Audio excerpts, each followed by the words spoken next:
Thank you for listening to the Plain State Podcast, a production of the Department of English at the University of Nebraska-Lincoln. In this episode, Gail Rotz, Simone Drogi, Emily Rao, and Professor Melissa Homestead continue their discussion of The Complete Letters of Willa Cather, a digital scholarly edition.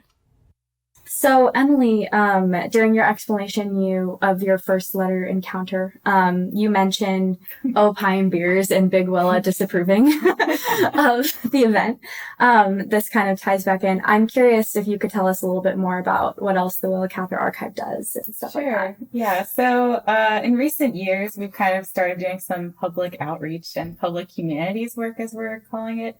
Opine Beers was our first foray into that kind of experimental event. And Opine Beers is it's a pun on Opine Years.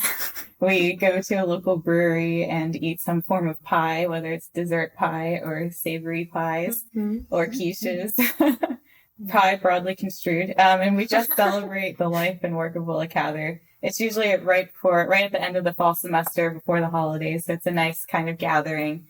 Very limited programming. And so that was our first effort at kind of reaching the public. Raised money through a raffle. We do, yes, for the Willa Cather Foundation. And Big Willa actually comes to these events and has a great time. Last year she had to walk home because she had too much to drink. So we also do more formal programming as well. We had a year-long celebration of the 100th anniversary of the publication of My Antonia in 2019 and had events throughout the entire state. We had 5 unique events, each focusing on a different theme from the novel that has contemporary relevance, and partnered with community organizations in the local communities of where we went, and relied on them and their own community to kind of tie together contemporary issues and Willa Cather. So, for example, we partnered with a business and professional women's organization in Scottsbluff, Nebraska called Panhandle BPW and attended their monthly business meeting, which actually had over 100 people come. I think 98 of them were women. We had just 2 or 3 men in the room. And Ashley Olson, who's the executive director of the Willa Cather Foundation, and I both presented about our work for our respective Cather organizations and talked about the meaning of that work to us and our own experiences as women working on a woman who carved out a life for herself as a professional writer.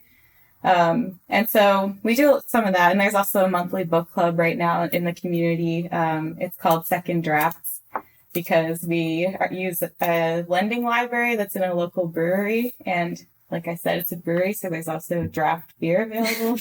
You may have picked up that we really enjoy puns. Especially concerning beer. I know. Yes. So that's been a lot of fun too. But the Cather Archive, the actual site, also publishes all of Cather's works that are in the public domain, which now is 1923 and backwards. So we actually just put up the first edition of A Lost Lady. We just put up Nebraska, the end of the first cycle, which has been pretty hard to find. So now it's freely available. And we will soon put up, as soon as I finish encoding the emendations, the scholarly edition of A Lost Lady. And then we also have chronologies of Cather's life. We have the Woodruff's biography available, some images, and one small recording of Cather speaking. I didn't know that. Yeah, and then we have, I think that's about it. Did I forget anything? Well, I also want to say that I'm director of the Cather Project, which is in the English department. And the Cather Project and the Cather Archive work together, but they have separate responsibilities and leadership. So the Cather Project publishes Cather Studies, which is a print collection every 2 years of essays on Cather, which then later is actually mounted electronically on the Cather Archive, and the Willa Cather Scholarly Edition, which is coming to a close. My Mortal Enemy and the Poems, I think, will be the last volumes, and that's been a long process. I think that publication that probably started about 25, 30 years ago, the first volumes of it. Wow. And we also work to fund scholars to come to speak on Cather, come from other institutions, and to come to do research in the UNL libraries on Willa Cather. So. Thank you. Awesome. might have heard a little gasp from me. I never thought about that. I haven't ever heard a recording of Cather's voice before. I'd like to check that out. So that's exciting. She says that you can hear that she's from the South, but she sounds totally Midwestern. Really? Yeah. No, you don't hear a Virginia accent at all. She sounds very flat.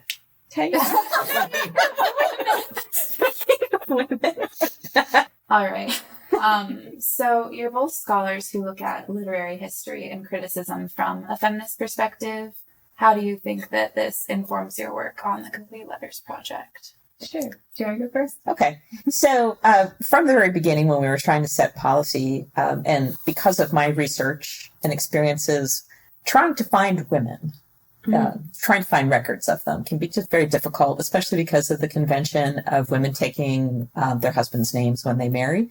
So making women visible in the Complete Letters Project was really important to me. Doing the research on any women referenced, making sure that we could find them by all of the names they may have used. So that was one of the policy decisions that I pushed for right from the start.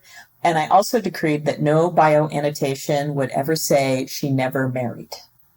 Because there's just such that teleology. No one ever, almost no one ever says that about a man in a biographical statement. Yeah. You know, does anyone say Henry James never married? No.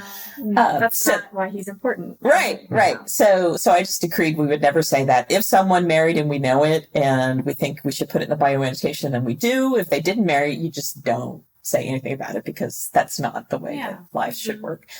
And then the other thing that I have really sort of enjoyed, but also was a choice, was to make sure that we could recognize when Edith Lewis is present. So when I first started on this research on Cather and Lewis 16 years ago, people would say, oh, Edith Lewis isn't mentioned in the letters hardly ever. And when she is mentioned, she's just doing things like helping to pack suitcases and, she's basically Cather's personal assistant. Now, it's also true that a lot of letters have come to light, particularly the letters to Roscoe and Meta Cather's family that mention Lewis a lot more. But even then, because we insert those tags, those unique numerical identifiers for every person, just recognizing how often we actually meant Miss Lewis and I, right? Has just made Lewis emerge as a really vital presence in Cather's letters and her life. So if you search the letters, one of the things that you can do is to look at people mentioned, and you can have them displayed alphabetically or by the number of times that they are mentioned. And Edith Lewis is right up near the top. I think the only people who are up there with her are really people who we have a lot of letters to them, and they're her publishers, right? That she is in a separate category, the person who is really mentioned the most, because we have very few letters to her, 1 letter and 4 postcards. So those are really mentions where Edith Lewis is present. And that, of course, is the whole point of my book project, which is very much informed by my feminist perspective. Yeah. Thank you.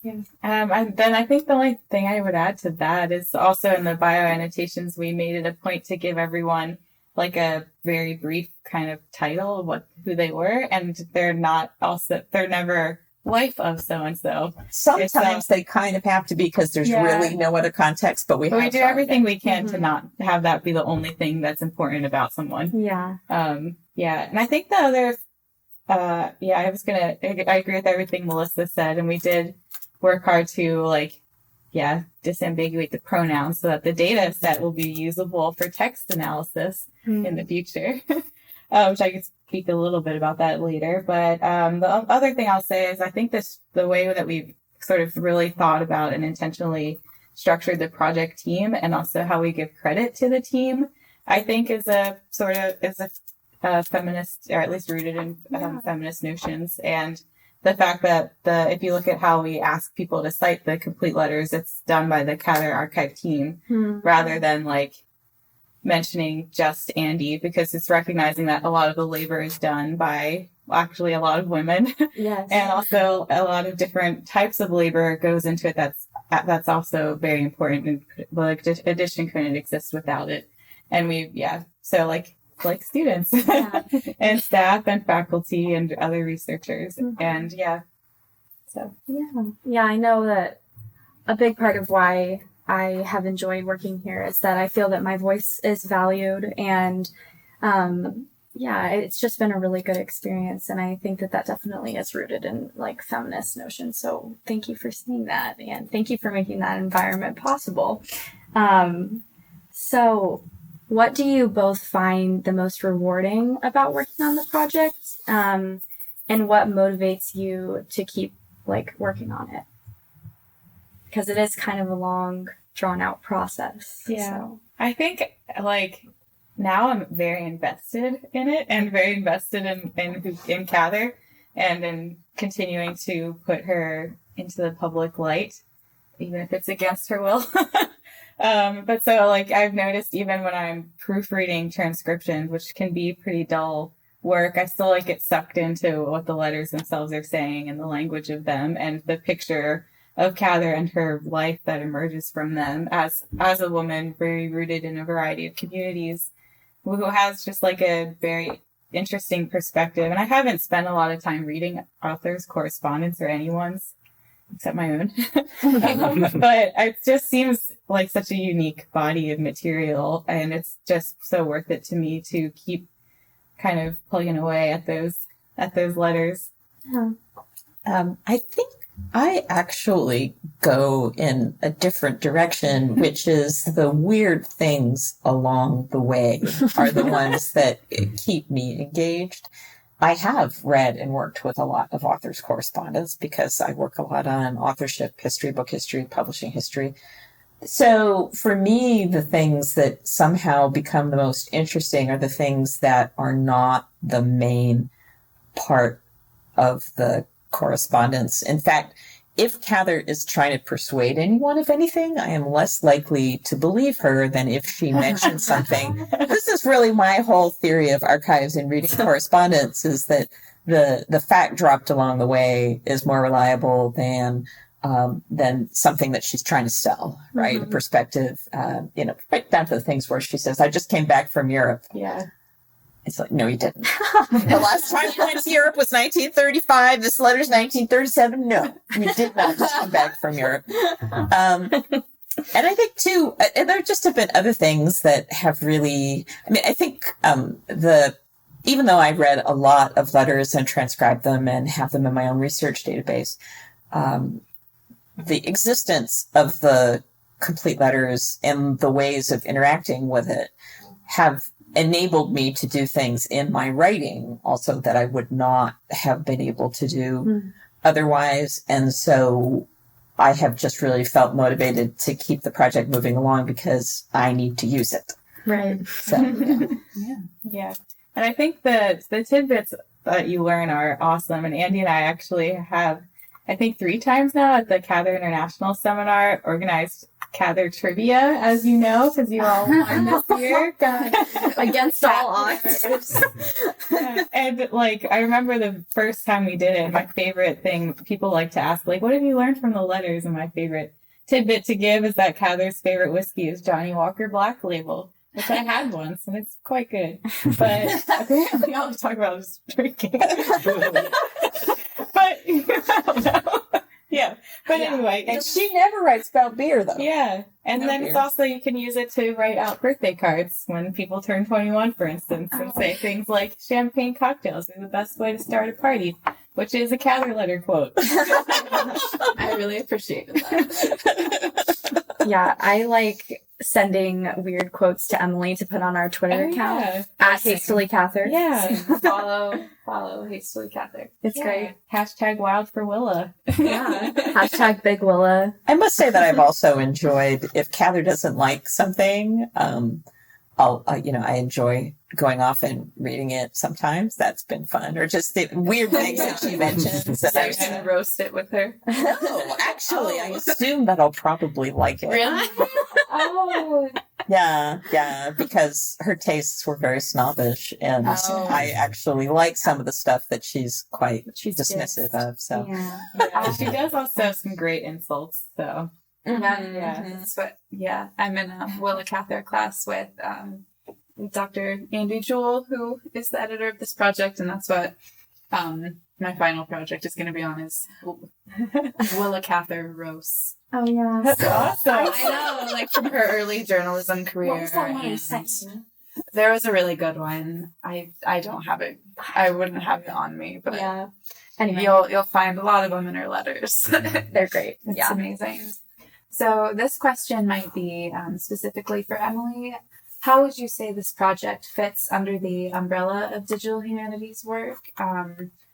And also, what do you define digital humanities to be? And so how does the project fit under there? Yeah. Okay. So this project is, of course, a digital archive, and we are invested in everything being freely and openly accessible. And we work with a team of programmers in the Center for Digital Research in the Humanities, Karen Delzell, Jessica Disalt, and Greg Tunick. And they have built a lot of software for us, all of which will also be released into, I think I should be published like on GitHub and published in maybe different formats and made generalizable so that other projects can use some of the things they've created, such as there's an annotation software called Anatonia, which is also Another on my Antonia and the word annotation. And it has been extremely useful because we all collaborate on these letters. And the annotation software allows you to like mark different things as like, this needs to be corrected in the encoding. This is something that needs an annotation, and I can go back and put it in. These are draft annotations, and then someone goes through and reviews them. So we always have multiple eyes and hands on each of the letters. But I think the important thing about that tool is that those of us who have never done XML or TEI can use that tool, and then somebody who does know the technical stuff then uses that tool to write. So it lets those of us without those skills collaborate. Yeah. And it's like done in a oh, now I forget what it's called. What is it called? Like well, that's okay. Never mind. Okay. It's okay. Don't jump in anything. It's like it's not in Rails. It's like TEI boilerplate. That's what it is. It's done in that. So it's like, yeah, it looks like a normal interface. Anyway, okay. What do I actually have to say here? Oh, yeah. Also, I think the way that we've handled the letters and done the encoding and the annotating could be a model for other digital editions of Correspondence, especially with what Melissa was talking about with how we make sure to, equally treat men and women in their biographies, and also to tag pronouns as people, and to tag like work saying like I working on my book over the weekend, and you can tag it as my Antonia, and allowing that really sophisticated searching and faceting functions to work, I think has been really exciting and somewhat innovative. And I know the CDRH is they're sort of building searches like that for different projects as well, and actually just launched that full search for the Cather archive as a whole and not just the complete letters, which is great.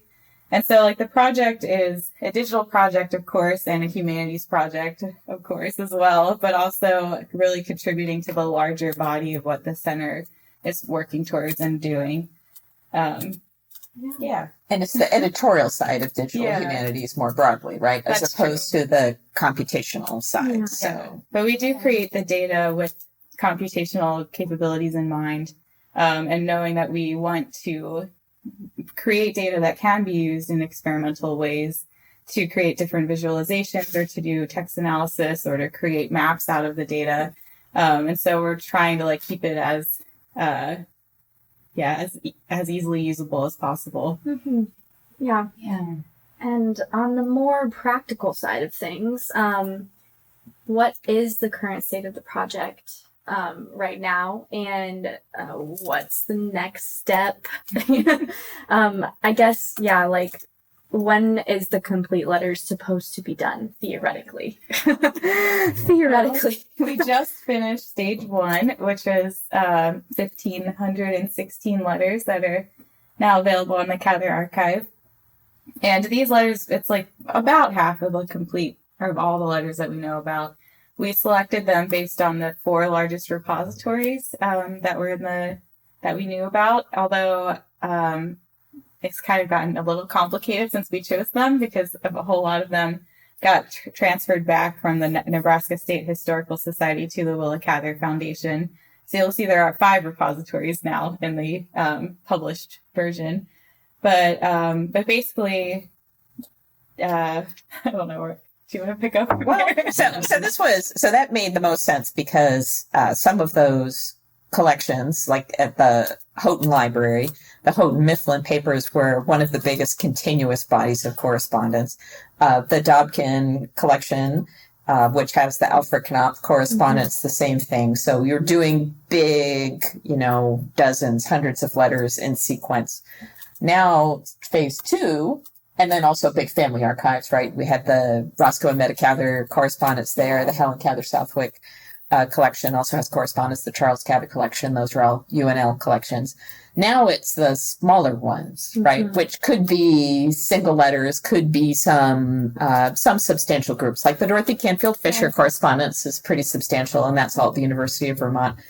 And there are some other, Zoe Aikens from the Huntington Library, the Elizabeth Shepley Sargent letters from the Morgan Library. Those are all relatively substantial, but there's also just going to be chasing down a lot of single letters. Because I think a lot of single letters at some point entered the collector's market, the autograph market, and they've sort of, floated around, and then people who bought them donated them to their alma maters and things like that, or fan letters. Cather wrote back to a lot of fans, and so those letters often ended up in various repositories. So you haven't seen those yet, really, because they're not in the big collections that we've worked on in phase 1, but you'll see a lot of Cather writing back to fans, but a lot of those are like a library that seriously has one letter, because that fan donated that one letter from Willa Cather, or sold it, and then it ended up in a library. And we also have been a lot of, if anyone's listening who owns letters, you don't have to donate the actual letters. You can just give us images of the letters and we can publish them. You maintain ownership, and those, a lot of the private collectors, those will be in phase 2 as well. And if there's anyone out there who has an attic filled with letters from Willa Cather to Edith Lewis, that'd be great. You know who to call. Send them Before I submit the book manuscript on March 1st, please. So time is of the essence, people. Yes. And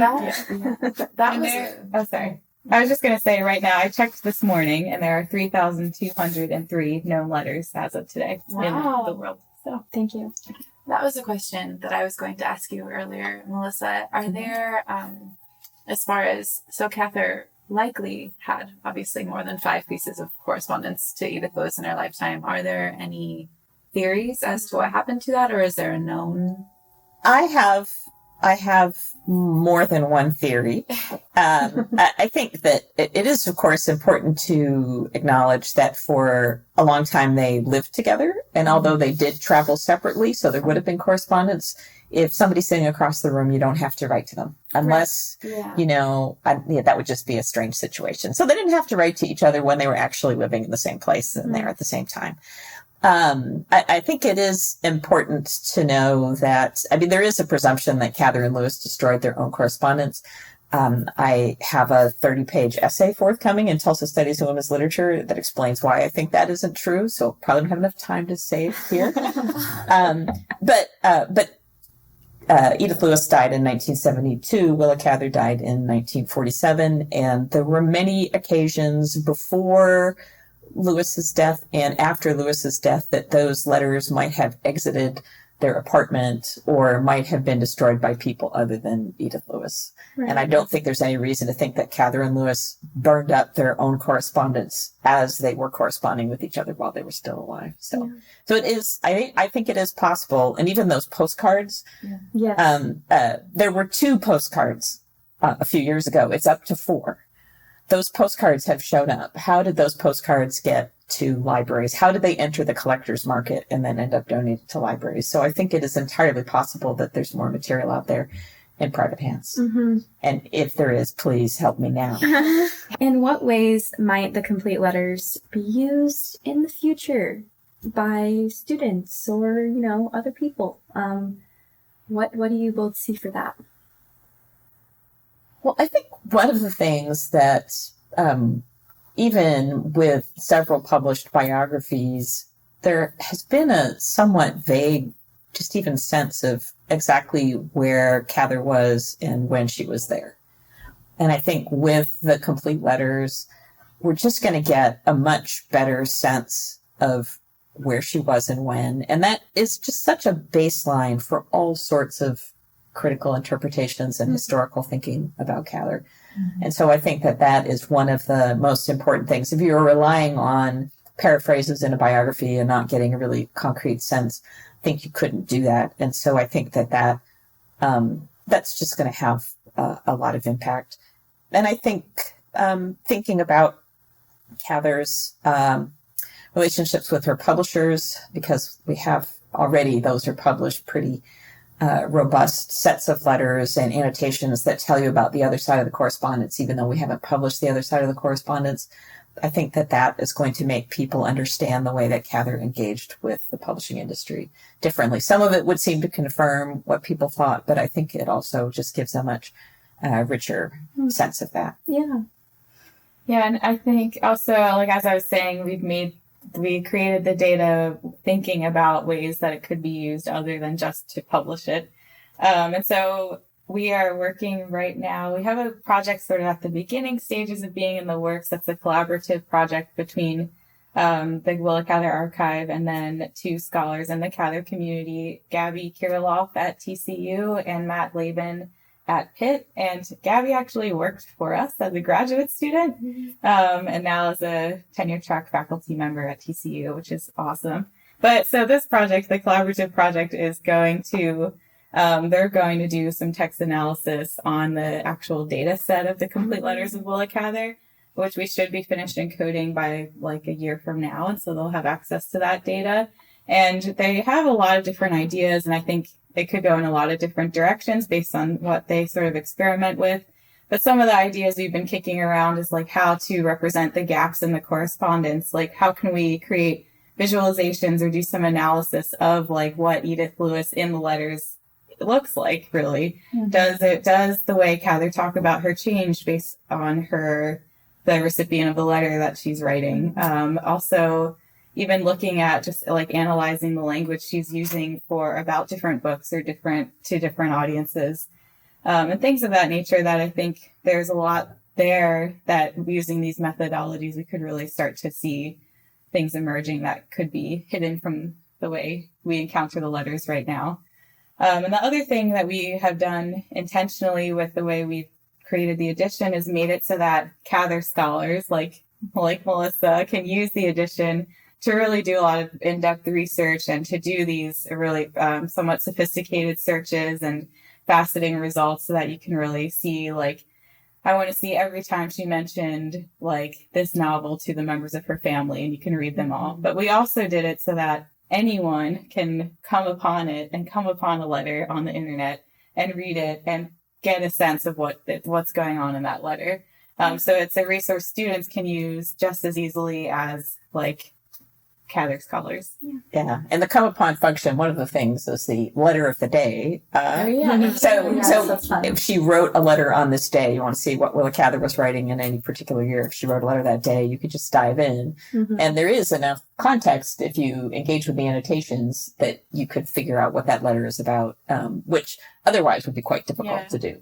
Yeah. And the letters really also, I think this isn't exactly an answer to this question, but should be put somewhere in this episode, that I think the letters really show what like Red Cloud looked like as a community in some ways, based on a lot of the work that Kari Ronning has done on the edition to identify who all these people are that Cather mentions in her letters who lived in Red Cloud.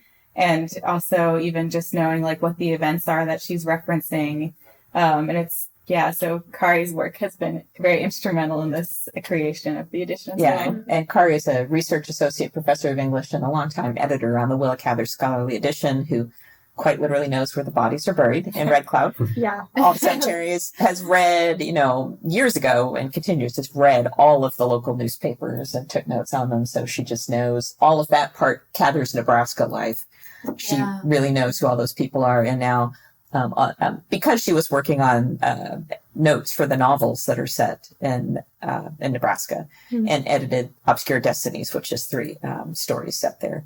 So yes, that is now a lot of Kari's great expertise is available to everybody. Yes. We can always just ask her questions, but you can also get it now. Oh, that's great.